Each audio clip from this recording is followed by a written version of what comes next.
Hi, this is 𝗀𝗵𝗄. Today we're going to talk about the PrimaLuna EVO 400 preamp. People have been asking me to do a video on this for a long time. And I guess I should have done it, but I didn't want to do a full-blown one on it because I knew that there would be exciting news. And the exciting news is this. The Tone Audio reviewed the Evolution 400 and they were so impressed they gave it Preamplifier of the Year. But then 𝗶𝗵𝗴𝗵𝗵 at Stereophile Magazine, he wrote a review on it and they awarded it a Class A rating. That means the best without regard to cost. Then we just got on the cover of the Absolute Sound, 𝗬𝗵𝗵𝗵𝗵. And 𝗃𝗀𝗀𝗃 from the Absolute Sound, I mean, he was so complimentary when he basically said, I'm just going to read this to you. In a nutshell, it's an insane audio bargain that delivers pure tube magic. And he's not kidding by that. I got to say something. I hope they don't mind if I say this, but both 𝗶𝗶 and 𝗃 have asked to keep these as their reference in their system. And that really warms my heart because I respect both of these people so much. They're part of the old guard, but not just that, they're both technically adept.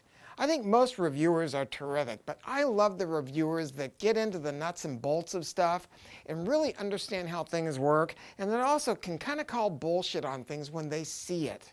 Because there's some parts of this industry that have gone off the rails just a little bit, in my opinion. And I think the preamps are one of them. Well, okay, I'm going to say it, and someone's going to want to shoot me, okay? I think that with some manufacturers, preamps have really become a profit center. You know, it's like when you go to a restaurant. You order your meal, that's $7, and then you have your Diet Coke, and that's $3. For your $7, there's all kinds of stuff in there. There's all the food. For $3, it's caramel water and carbonated water and a cup. That's what preamps have become. What do I mean by that? You can take a smattering of parts and make an OK tube preamp and retail it for $1,500 and make a profit. It's being done now, right? But what companies have done is they take that $1,500 preamp and then they put it into a big box with nice metalwork. And then they come up with a story. Whether it's this patented power supply, I read about that one, oh my God. That power supply has to do with pre-charging capacitors. I read the patent on it. And it had nothing to do with a preamp because preamps run in Class A. You don't need to pre-charge capacitors. There's no dynamic changes, and that it's such a story. It's always some kind of a story. So they make these big stories and they put them into a big box. One manufacturer, I won't even say who they were, they literally had a glass panel on the front with mirrors on the inside so it looked like there was more tubes and more parts in the preamp. Talk about Oz and don't look behind the curtain. Give me a break, man. And that's what you need to do. Don't be fooled by Oz. Before you buy any preamp, you go to Google and type in the name and the model number.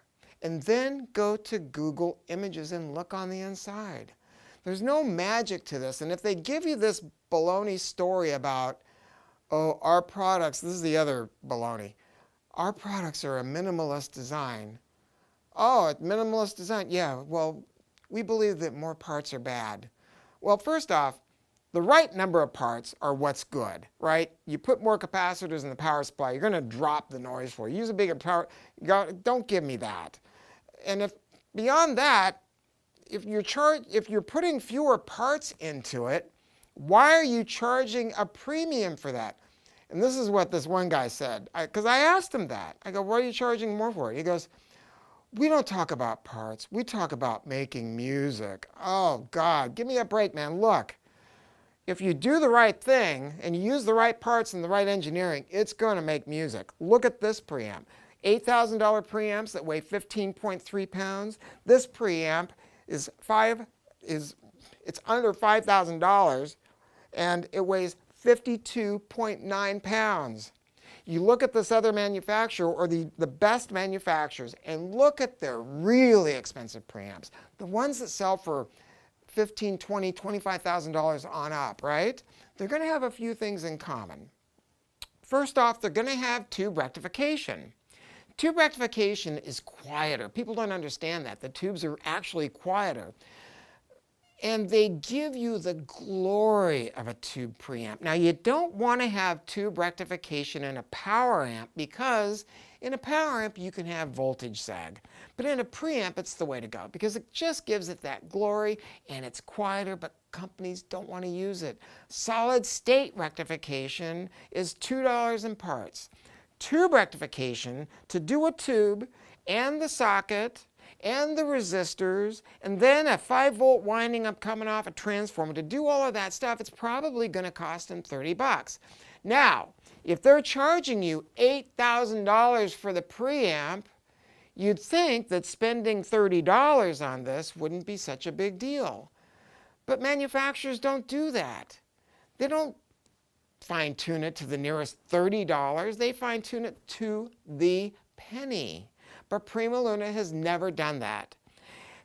Also, something you want to look for, if you can get it, is point-to-point wiring. And the reason is this. I mean, look at history. The Marantz 7 preamp, right?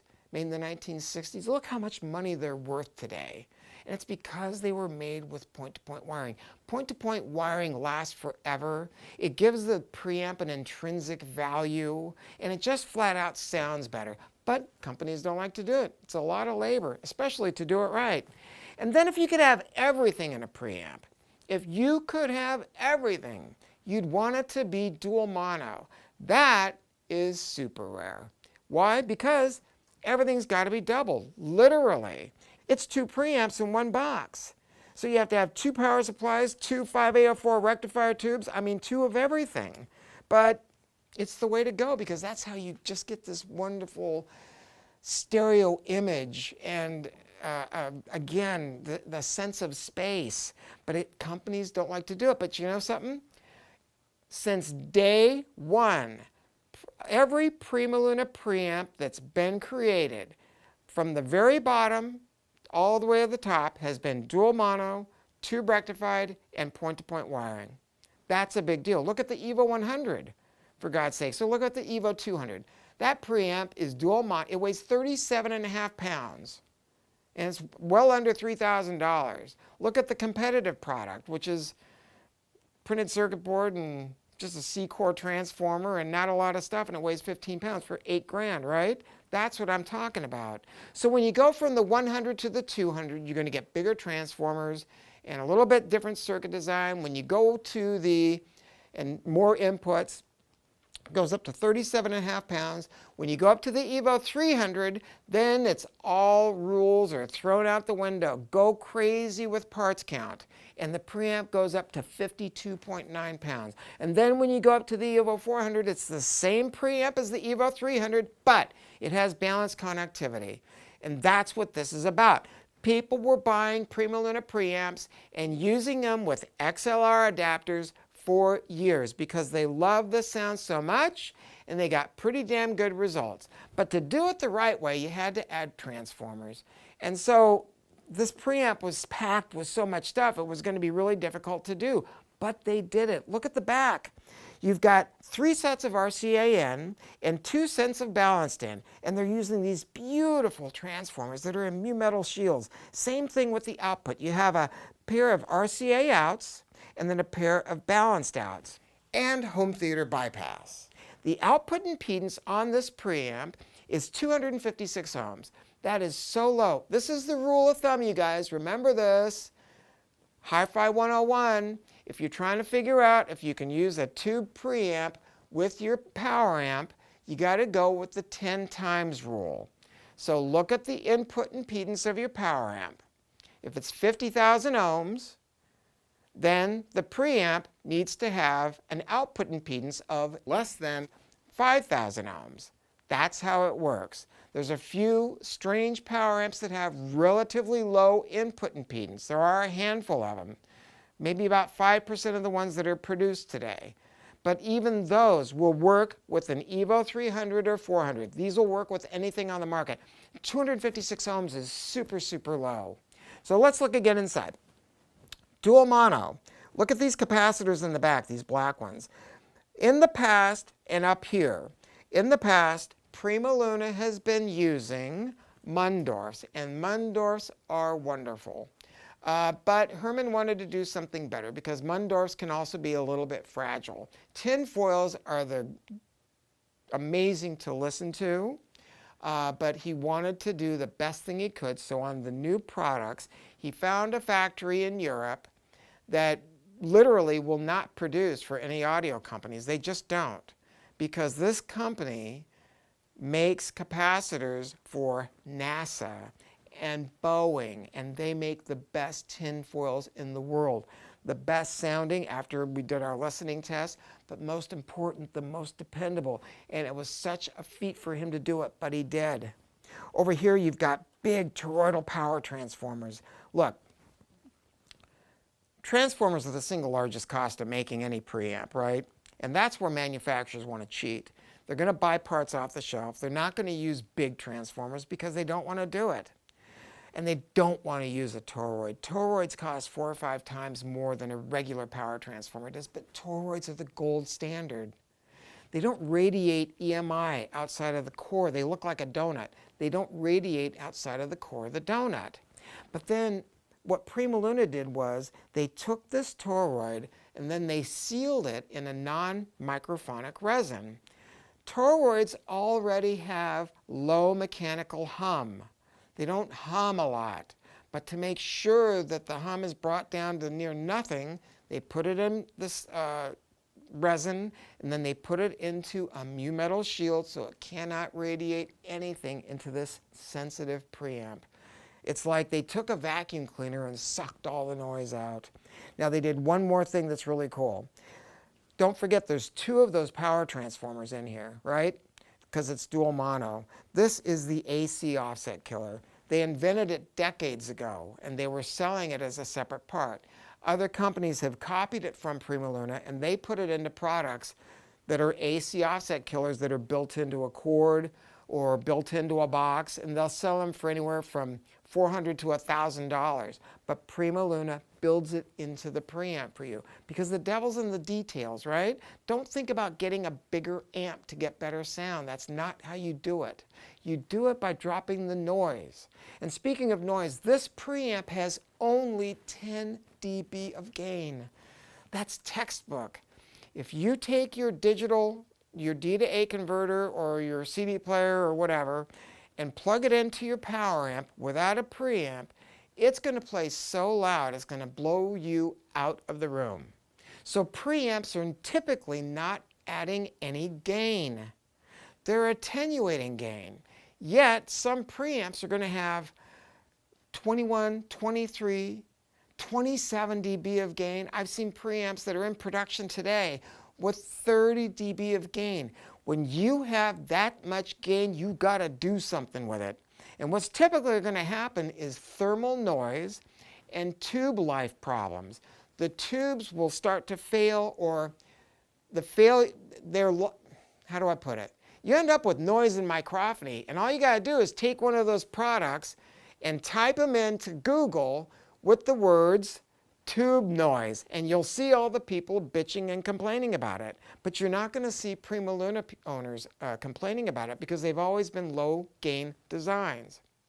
Now, speaking of tubes, this uses 612AU7s. The ones in the 4 center ones, those are going to be the most important tubes. Those are the gain tubes. Now, if you want to change the tonal balance of this preamp, look, the reason they use 12AU7s is because of how they sound, and that there's more 12AU7s being made today than any other part because it's such a good tube.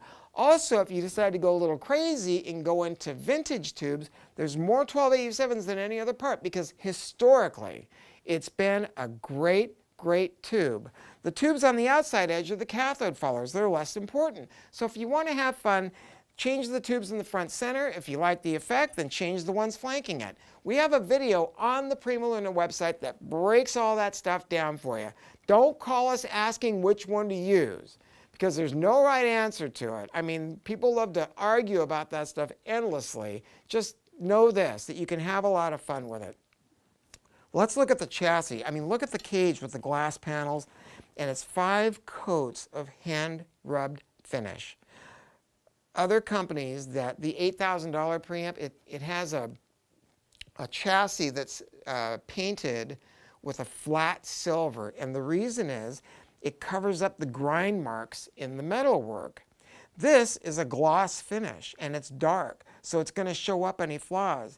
Manufacturers are not going to do this kind of work because that means you got to make the metal really nice. But they did that at PrimaLuna. And the new faceplate and the new remote control, I mean, they've got these new rounded edges. There's new feet. Rubber feet can have a tendency to adhere to wood, and there's no changing that, especially sorbothane will trash your furniture, right? So what PrimaLuna did is they put a little pad underneath the feet. And it's just that kind of thinking that's representative of Herman van den Dungen and the people at PrimaLuna, all the little details. Now let's talk a little bit more about this. Dropping noise. There's a controller board up in the front of this preamp, and it opens and closes relays in the back. Now, selector switches are not your friend. Think of your dad's TV set, or maybe it was your granddad's TV set, and they had to use tuner cleaner. They had to do this thing to prop the thing because it'd bleed over from channel 6 to channel 7. I mean, it was just a nightmare because those wipers, they don't turn off the other inputs completely. It's not good. So what PrimaLuna did was this. There's a controller board up in the front. It opens and closes precision relays in the back. Those relays are guaranteed for 50,000 openings and closings. They're hermetically sealed, and it reduces the signal path length. Instead of wires being traipsed across all this circuitry from a switch, the relays are in the back. The signal path is now about that long. So when you select auxiliary 1, boom, that relay closes. It gives you the shortest signal path. All the other relays are left open, so it acts as a gatekeeper to keep out noise. I've seen preamps that have selector switches and people that own them that live in San Francisco and New York, and they literally will pick up radio stations through unused inputs. Now, you can't get rid of all noise because things literally float through the air, but what we're trying to do is drop it as low as we can. TACMAN resistors, they're custom-made resistors made in Japan, literally made to order. The capacitors being so special, Swiss-made, silver-plated, oxygen-free copper in the signal path. I mean, and look at the volume control. It's so easy to use a chip nowadays, you know, because no one's going to know. You're not going to compare it when you go to a store. You're not going to be able to know that, oh man, this chip has a little bit of an electronic sheen. You'll never know. So that's why they do that, because they cost $2.50. This is an 𝗷𝗋 blue velvet potentiometer made in Japan. That's about a $50 part. They don't want to use that kind of part, but PrimaLuna does. They want, and it tracks so beautifully, and they last such a long time. And then the new remote. Look at this remote. I mean, it's just, you know, the way that they trimmed it down just a little bit, but it's all machined aluminum. I mean, it's absolutely amazing. I'm telling you something. This preamp is setting the world on fire. I mean, PrimaLuna now, I mean, if you spend any more than this, I mean, to some degree, you're doing it just because of ego. I shouldn't say that, though. I mean, because there are some really nice preamps out there.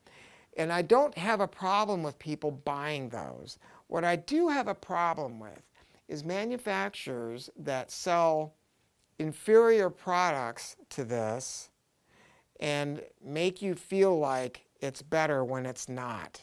And they sell a product that's twice the price. And that you somehow are told that you cannot have world class without breaking the bank. You don't have to break the bank. I mean, you can buy something that, you know, this preamp will inspire you, but more important, it's going to last you a lifetime. Go to the PrimaLuna website, do your due diligence, get into tubes. It's going to change everything that you think you know about communicating with music. I promise that. Thanks for listening.